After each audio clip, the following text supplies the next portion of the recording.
and this talawa alayka bil haqq, that these are true, that there is no dispute about them.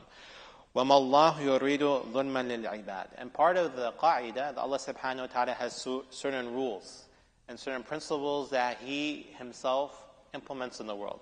One of them is the idea of mercy. Allah subhanahu wa ta'ala says, كَتَبَ عَلَى نَفْسِهِ رَحْمَةً. Allah subhanahu wa ta'ala has decreed on Himself to be merciful on the believers. And here Allah subhanahu wa ta'ala says that He doesn't want any injustice for لِلْعَالَمِينَ, and for all the creation, that His goal is not to have any dhulm. And then He says, وَلِلَّهِ مَا فِي السَّمَاوَاتِ وَمَا فِي الْأَرْضِ وَلِلَّهِ تُرْجَعُ الْأُمُورِ. And Allah subhanahu wa ta'ala, everything in the heavens and the earth belongs to Allah subhanahu wa ta'ala, and then everything will return back to Him. And then we see this very famous verse that all of us have heard before, but it's an opportunity for us to reflect and to think about how it is meaningful for our lives. Allah subhanahu wa ta'ala says, كُنْتُمْ خَيْرَ أُمَّةٍ أُخْرِجَتْ لِلنَّاسِ.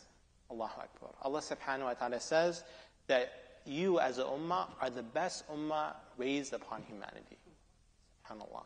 That there are many ummah, that there are many nations, there are many people before us, and many different religions and sects and worldviews, but you as a ummah, and this is important, it's not just saying Islam, it's not just saying Muslims, but saying you collectively, not just one person on their own, by themselves, speaking truth to power, but if you are truly a collective and come together for common values and purposes, then you are the best of humanity. But then what we see here, very important, is that Allah subhanahu wa ta'ala defines this. It's not unconditional. Allah subhanahu wa ta'ala could have said, كُنْتُمْ خَيْرَ أُمَّةٍ أُخْرِجَتْ لِلنَّاسِ, and then stop, period. You're the best people, best ummah that has been raised.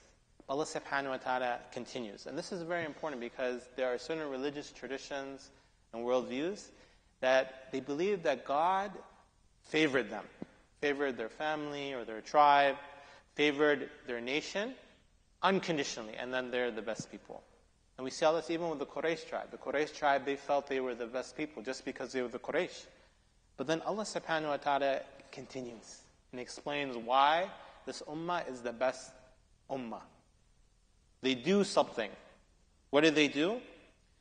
That تَأْمُرُونَ بِالْمَعْرُوفِ وَتَنْحَوْنَ عَنِ الْمُنْكَرِ. SubhanAllah. That this ummah, why are they the best ummah?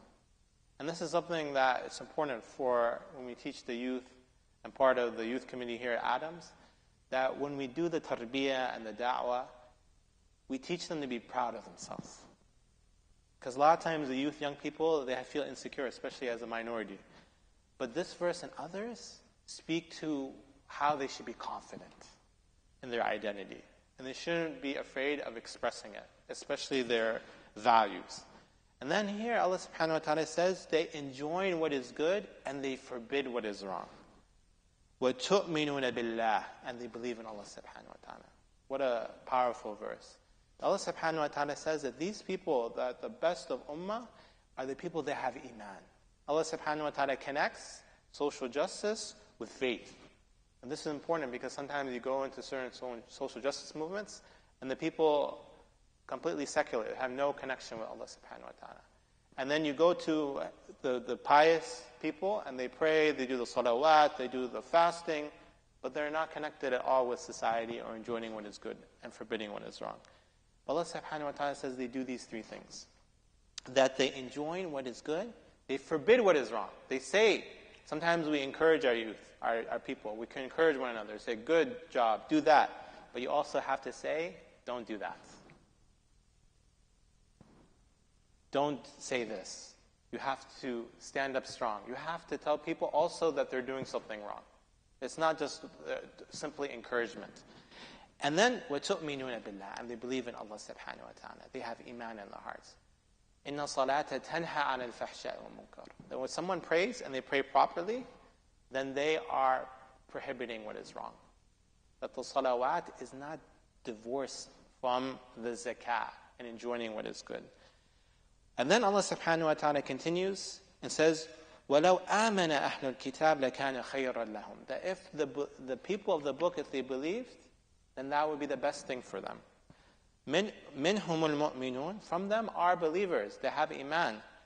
وَأَكْثَرَهُمْ فَاسِقُونَ. SubhanAllah. But many of them are transgressors, and they don't implement this verse and this ayah. On this particular verse, the Mufassirin, they cite certain ahadith that are very important in terms of how we enjoin what is good and forbid what is wrong. One of them is the famous hadith that بدأ إسلام غريبا. The Prophet Muhammad sallallahu alaihi wasallam, he said that Islam started being strange. The people at the time, they said, what is this Islam?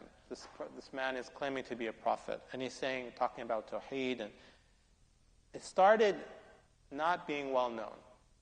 You go to Abyssinia, you go to the Greeks, you go to Byzantines, they hadn't heard about this Islam. They had heard, of course, about Ibrahim and Musa, but not about Muhammad sallallahu alaihi wasallam.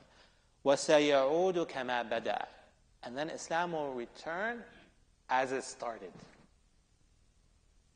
فَتُوبَ إِلَّا الْغُرَبَاء. Then be the well-wishes, the goodness, on the strangers. SubhanAllah. This is an important hadith. Because many times we are afraid to enjoin what is good. We are afraid to show our belief. We are afraid to say this is wrong, this is unjust. Why? Because we don't want to be strange. We don't want to be the whistleblower. We don't want to say this doesn't feel right. And studies have shown that nations sometimes go into committing genocide and massacring people because no one wanted to be different. No one wanted to stand up and say this isn't right, this is wrong. So it's important for us to embrace this idea that we're potentially different. And then the Prophet Muhammad sallallahu alaihi wasallam, he said, "Ummati kal-matar," that my nation is like the rain. لا يدرى أوله خير أو آخره. That you don't know if the beginning of it is the best or the end. That yes, the Sahaba and the Tabi'een and the Tabi'een, they are righteous, they are believers, and they are models for us. But towards the end of times and towards the end, there also could be righteous people and believers and people who are models. So the Prophet Muhammad sallallahu alaihi wasallam, he understood, he had this vision that yes, his companions were righteous and worthy of emulation, but also later on in his ummah, there would also be beautiful people that would uphold his mantle. And then we see this connect to the Quranic verse, أَشِدَّاءَ عَلَى الْكُفَّارِ رُحَمَاءَ بَيْنَهُم. That the ummah of the Prophet Muhammad sallallahu alaihi wasallam, they are strong and severe against those people who are pushing for kufr and injustice, but they're merciful and kind to one another. So brothers and sisters in Islam, to conclude, we see that part of our religion is not simply the iman. Many times people, they believe in Muhammad sallallahu alaihi wasallam. They believe in Tawheed.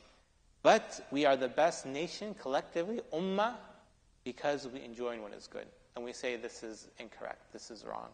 This is something that cannot continue.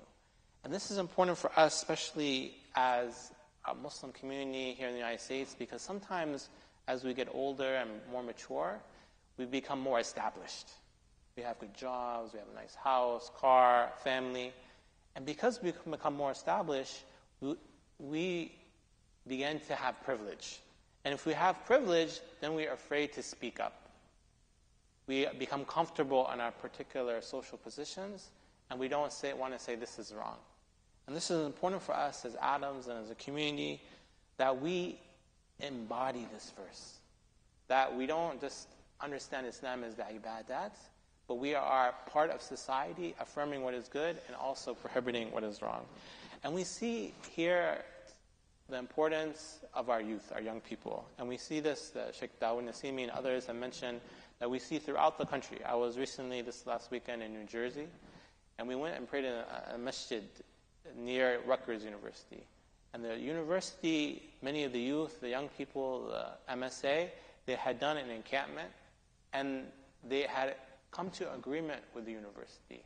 And the university plans to uphold their requests and to work more with Palestinians and Palestinian universities and to look into divesting from different institutions that are promoting genocide And you see, subhanAllah, that our young people are in many ways leading in this verse. That they are enjoining what is good and forbidding what is wrong. And sometimes in our communities, we look at our youth as some people that need to be taught. And that is found in the Quran. وَإِذْ قَالَ لُقْمَانُ لِابْنِهِ وَهُوَ يُعِظُهُ. That Luqman, he's teaching his son. And we need to do this. That the elders in the community are not just simply models, but they're teachers. That they teach the young people. That's part of our deen. But also, there's moments where we can learn from our youth. Ibrahim, he was a fatah. He was a young person. And he was making the elders think and reflect. Why are you worshiping these idols? Why are you giving them honor which they do not deserve? So our young people today, subhanAllah, are models for us. And they're teaching us. That they may not be married. They may not have kids. Or even proper jobs. So they have less to lose. And they have more to gain. In terms of embodying our values. And promoting ma'ruf. And speaking out against the munkars that we see in our society. We ask Allah subhanahu wa ta'ala for forgiveness. وَالْعَصْرِ إِنَّ الْإِنسَانَ لَفِي خُسْرٍ إِلَّا الَّذِينَ آمَنُوا وَعَمِلُوا الصَّالِحَاتِ وَتَوَاصَوْا بِالْحَقِّ وَتَوَاصَوْا بِالصَّبْرِ.